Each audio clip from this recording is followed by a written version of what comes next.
37강입니다. 37강부터 40강까지는 우리는 투자 분석이라는 파트를 가지고 공부를 하는데 대단히 중요하고 출제 빈도가 높으면서 우리 수험자들이 상대적으로 어려워하는 파트이기도 해요. 그런데 이걸 용어가 어려우니까 자꾸 소리내갖고 읽어보면서 용어를 익숙하게 한다면은 딱 떨어지는 답이 돼요. 이 파트는 여기 부동산 물건이 하나 있는데 이거 투자를 할 거냐 말 거냐 이거 따지는 문제입니다. 투자 분석이라는 건 투자를 할 거냐 말 거냐를 판단하도록 분석하자 이 말이에요. 그런데 투자를 할 거냐 말 거냐 판단할 때 가장 상식적으로 생각할 게 부동산에 투자해갖고 내가 벌어들인 돈과 부동산 투자해서 나간 돈을 비교해서 벌어들인 돈이 많으면 투자한다. 이렇게 생각하시면 돼요. 자, 그런데 문제는 부동산 투자해서 번다는 건 두 개가 있다는 거예요. 하나는 월세가 있고 하나는 매매 차익이 있는데 우리가 월세로 버는 돈을 소득이득이라 하고 매매 차익으로 버는 돈을 자본이득이라고 한다. 그래서 우리 37강에서는 우리 소득이득 그리고 자본이득에 관련된 월세 계산의 돈 계산, 그 다음에 매매 차익에 관련된 돈 계산인데 월세 계산의 돈 계산이 5단계로 계산을 하고요. 매매 차익에 관련된 돈 계산이 4단계로 계산을 해요. 그래서 제가 이거 할 때마다 이런 말을 하는데 우리가 이제 빌딩을 내가 갖고 있다. 내가 이제 딩장이라고 하자. 제가 딩장 그러면 빌딩 주인인데 조그만 꼬마 빌딩을 예를 들면은 우리가 이렇게 1000제곱미터 정도, 이게 330평이에요. 330평에 한 4층짜리 상가를 갖고 있는데, 이게 이 상가를 통해 갖고, 1년 동안의 월세를 계산해 보자. 이걸 가능 총소득 이렇게 이야기를 해요. 그러니까 1000제곱미터고요. 그 다음에 1년에 1000제곱미터에서 말하자면 1년에 10만원씩이라고 한다면은 이게 1억이 나와요. 그러니까 그 1억을 뭐라고 하는 거니? 가능 총소득 이렇게 한다는 거. 자꾸 소리내서 해. 가능한 총소득이다. 소득 그러면 1년 동안에 번 돈 그래요. 그러면 단위당 임대료. 단위당 임대료는 10만원이에요. 제곱미터당 10만원. 그리고 임대단위수 1000이죠. 곱하면 1억이 나오는데 그 1억을 가능 총소득 이렇게 하자는 거예요. 자, 그런데 우리가 1년을 갖고 계산을 하다 보면은 중간에 빈방이 생길 수가 있어요. 공실이죠. 그 다음에 못 받은 돈, 중간에 세입자로부터 떼인 돈이 생겨요. 이걸 불량부채라고 해요. 이거는 못 받았기 때문에 빼고요. 그 다음에 건물의 임대료 말고 기타로 번 돈. 이 기타라는 건 예를 들면 주차장이라든가 자판기라든가 광고탑이라든가 뭐 이런 걸로 번 돈을 기타 소득인데 이걸 합치면은 실제로 번 돈이 나오는데 그걸 우리는 유효 총소득 이렇게 한다는 거. 유효 총소득이나 유효 조소득이나 조 그러면 총 이런 뜻이에요. 같은 말입니다. 그래서 두 번째 유효 총소득 이렇게 벌었어요. 그러면 유효는 실제로 번 돈이 돼요. 자, 그러면 세 번째 항상 부동산에서 총에서 비용을 빼면 순이 됩니다. 순영업소득 그런데 이 순영업소득은 유효총소득에서 경비를 뺀다 이 말이에요. 이 경비를 뺄 때 이 경비에 해당되는 것은 우리가 느낄 때 제가 관리비 성격으로 느끼자 이런 말을 해요. 우리가 관리비는 누가 내느냐라고 한다면은 세입자가 돼요. 내가 건물을 임대할 때 건물에 들어간 비용들을 우리가 영업경비라고 하고 우리가 느낄 때 관리비인데 보통 뭐 유지 수선비 그다음에 이런 건데 관리비인데 여기서 이 관리비에 영업경비에 어떤 것이 들어가고 어떤 것이 안 들어가느냐 이 부분이 시험 문제에 대단히 중요해요. 그래갖고 대개 우리가 관리비로 내는 것 세입자가 부담하는데 상식적으로 맞는 것은 관리비에 포함이 되는데 관리비에 포함이 안 되는 것 안 되는 것을 하나 기억을 할 때 공실, 부채 서비스액, 소득세, 감가, 자본적 지출, 사람에 관한 비용. 그래서 이걸 첫 글자로 공부세, 감자인 이렇게 하나 암기하자고 합니다. 이거 처음에 할 때는 어려운데 이게 암기를 해 놓으면은 문제를 풀 때 빨리 푸는 힘이 생겨요. 그러니까 일단은 이 영업경비라는 건 관리비 성격이고, 그래서 세입자가 부담을 해야 되는 것인데, 이 세입자가 부담을 해서 안 되는 것들, 이런 것들은 경비에 포함이 안 되는데 그 중에 하나가 공실이다. 실제로는요, 우리가 이 순영업소득, 이 영업경비는 이 5단계에서 3번째에 들어가는 단계입니다. 근데 공실은 우리가 2번째에서 계산을 했어요. 그 다음에 부채 서비스액은요, 우리가 여기 계산 단계에서 부채 서비스액 이런 말은요, 주인이 대출받아서 갚을 돈이고 계산할 때는 4번째 계산을 합니다. 그 다음에 소득세는요, 맨 5번째 계산을 합니다. 그래갖고 공부세는 우리가 영업경비는 3번째 계산하는 거니까 자기 자리가 아니에요. 그래서 공부세는 포함이 안 된다. 그 다음에 감가는요, 여기서 감가라는 것은 가격을 깎는 건데, 이럴 때 우리가 이런 투자에서의 감가는요, 앞으로 투자 판단을 하는 거기 때문에 미래 계산이에요. 그런데 감가가 생기지 않았어요. 그래서 여기는 계산을 하지 않습니다. 그리고 자본적 지출, 이 말은요, 제가 집 수리비 이렇게 이해하자고 해요. 말하자면 집을 고치는 데 들어간 돈이고, 이런 것들은 우리가 이거는 임대료에 들어간 관리비에 포함이 안 됩니다. 그래서 이 자본적 지출은 매매 차익에 들어간 돈이에요. 그래서 이거는 무슨 비용에 들어가느냐, 이 자본이 더 경비에 들어가는 거기 때문에 일단은 이 자본적 지출은 매매 차익과 관련된 말이어서 우리 관리비에 해당되는 영업경비에 포함이 안 된다. 자본적 지출을 뭐 교체비용, 대수선비 이런 말로 나오기도 하는데 어떻든 경비에 포함이 안 되고요. 그 다음에 이 경비는 건물에 관련된 비용이니까 사람에 관련된 비용, 뭐라고 나오냐면 소유자의 인출금 또는 소유자의 급여 이런 말이 나올 때 이거는 이제 사람에 관한 비용이니까 이거는 포함이 안 된다 해갖고 경비 아닌 것 뭐라고 하는 거니, 공부세 감자인 이렇게 하나 하고, 특별히 시험 문제 중요한 건 재산세가 문제가 돼요. 이 재산세는 뭐냐면은 보유과세고요. 이 보유과세는 원칙적으로 세입자가 부담하는 게 원칙이에요. 그래서 이게 우리 관행과 차이가 나기 때문에 시험 문제에 잘 나오는 거니까 어떻든 재산세는 포함한다.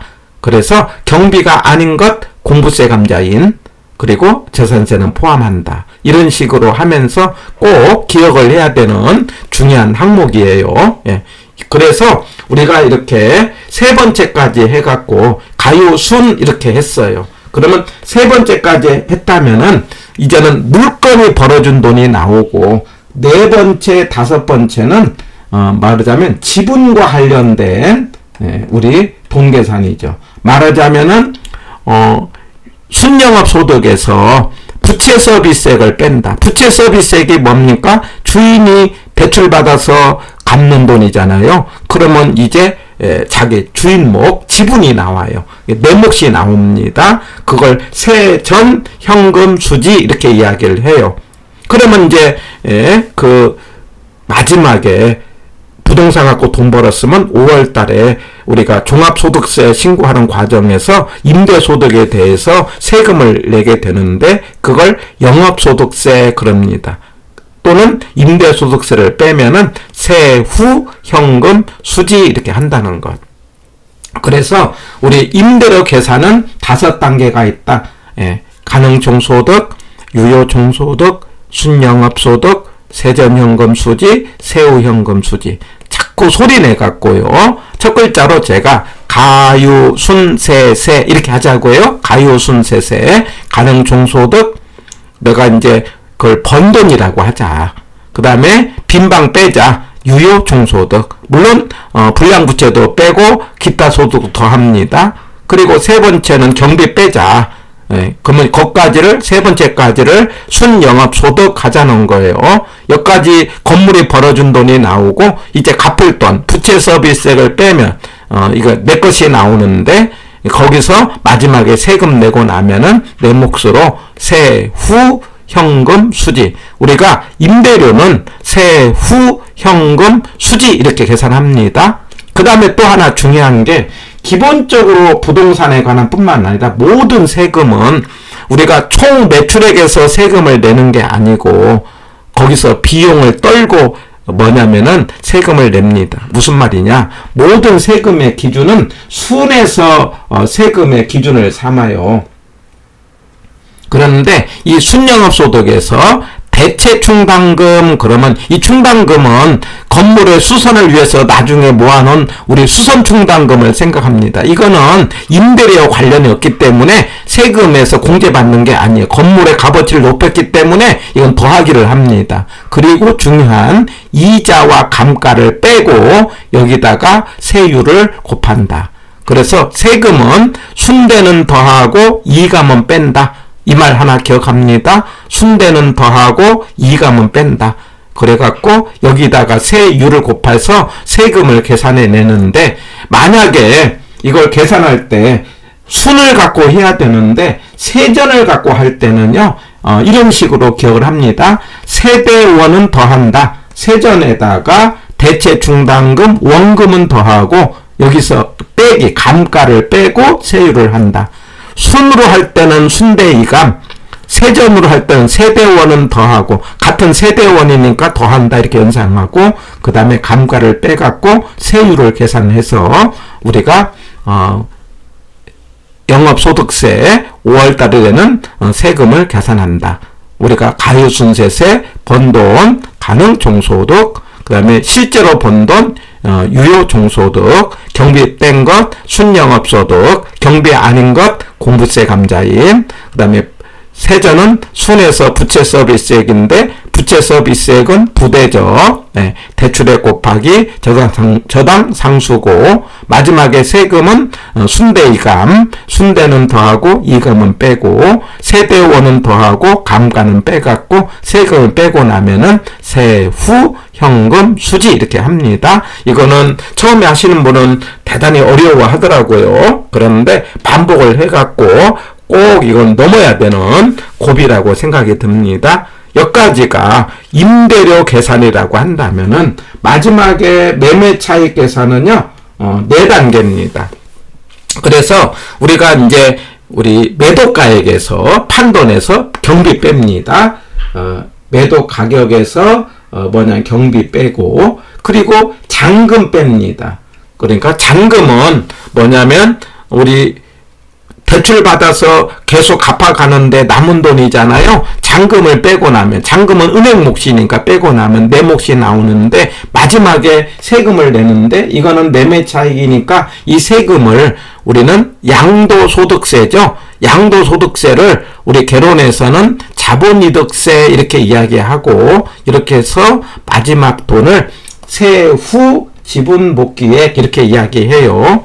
그러니까 월세의 마지막은 세후 현금 수지, 그리고 매매 차익의 마지막은 세후 지분 복귀액 이렇게 표현한다는 것 해가지고 월세 계산 5단계, 매매 차익 계산 4단계. 다시 한번 정리를 해봅니다. 우리는 지금 부동산에 투자를 할 거냐 말 거냐를 판단하는 문제를 지금 하려고 하는데, 투자를 하려고 한다면 번 돈과 나간 돈을 비교해 갖고 번 돈이 나간 돈보다 많을 때 투자하자 이 말이에요. 그런데 부동산에서 번다는 것은 월세와 매매 차익이 있다. 그런데 월세로 계산할 때는 5단계를 거치고 가, 유, 순, 세, 가능 총소득, 유효 총소득, 순 영업소득, 세전 현금 수지, 세후 현금 수지. 가능한 것은 말하자면 전체 면적에다가 그 다음에 단위당 임대료 곱하면 되는데 여기서 공실과 불량부채 빼고 기타 소득을 더하면은 유효가 되는데 이 가능과 유효는요 기타 소득이 많아지면은 오히려 유효가 많아질 수도 있어요. 예. 그래서 이 유효에서 경비 뺀 것을 영업경비 뺀 것을 순영업소득이라 하고 경비로 해당이 안 되는 것은 공부세 감자인 기억하시고요. 여기까지 해서 우리가 건물이 벌어졌다면은 이제 은행목세에 해당되는 부채 서비스액을 빼면은 우리가 내몫이 나오고 내몫에서 마지막에 세금을 계산하는데 세금이라는 것은 순대는 더하고 이감은 뺀다. 만약에 세전으로 한다면 세대원은 더하고 그 다음에 감가는 빼서 세율을 곱해갖고 세금을 계산한다. 자꾸 소리 내갖고 정리를 해보시기 바라고요. 그리고 문제를 풀면서 확인을 해보는 거죠. 매매 차익은 4단계죠. 판돈에서 경비 빼고 이 매도 경비 대표적인 게 중개 수수료예요. 그 다음에 은행돈 잔금 빼고요. 그 다음에 세금 이때 세금은 양도세 빼고 나면은 세후 지분 복귀액 이렇게 계산을 했어요. 그러면 이제 문제를 통해서 한 번 더 확인을 해 보겠습니다. 소리내서 꼭 암기하고 고비 넘겨 보시기 바랍니다.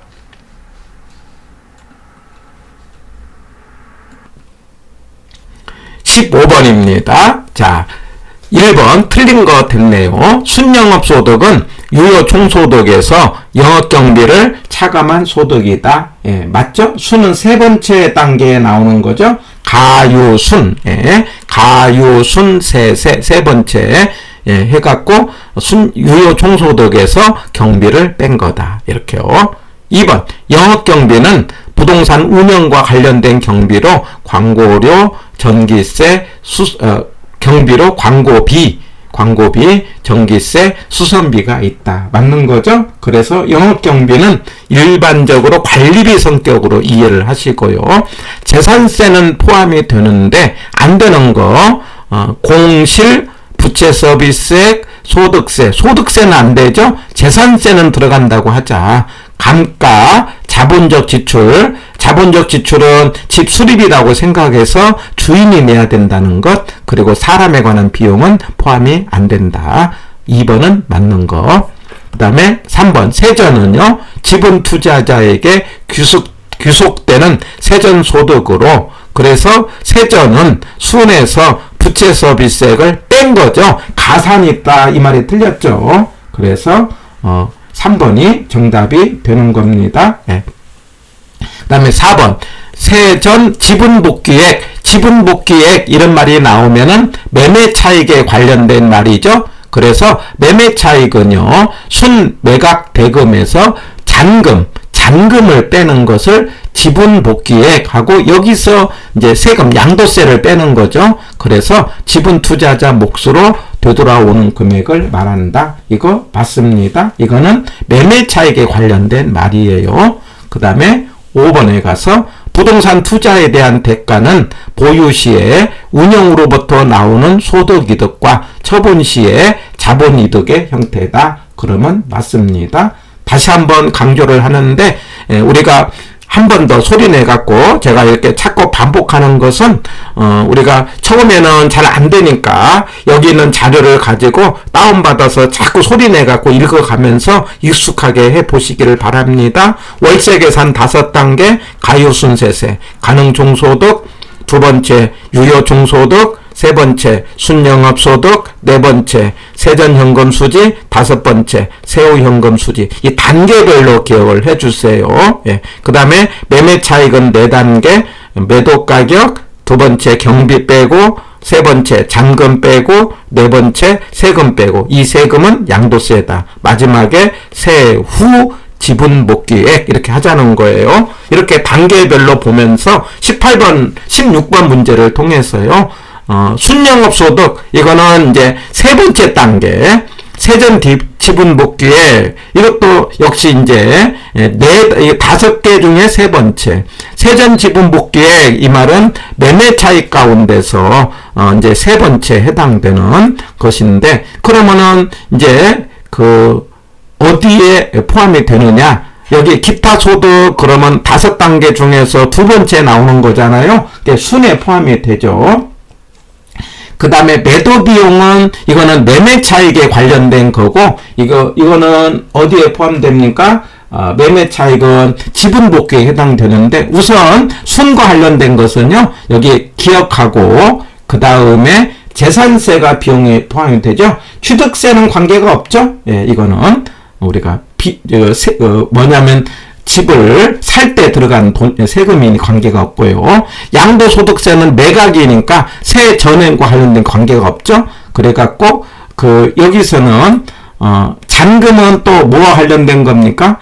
여기서 매도비용, 잔금, 양도소득세 이 세 개는 매매 차익에 관련된 것 아닙니까? 해갖고 가는 기억 그 다음에 미음이고 예, 답은 2번인데 그 다음에 세전지분 복귀액은 여기 매도비용하고 잔금이 관련이 되는 거니까 니은하고 니을이 맞죠. 정답은 몇 번이 되는 거죠? 2번이 정답이 되겠어요. 그래서 이거는 자꾸 소리내 갖고 암기를 해야 되는 문제. 아까 가요순세세 그 다음에 경비 아닌 것 공부세 감자인 부대죠. 세금은 순대이감 아니면 세대원은 더하고 감가는 뺀다.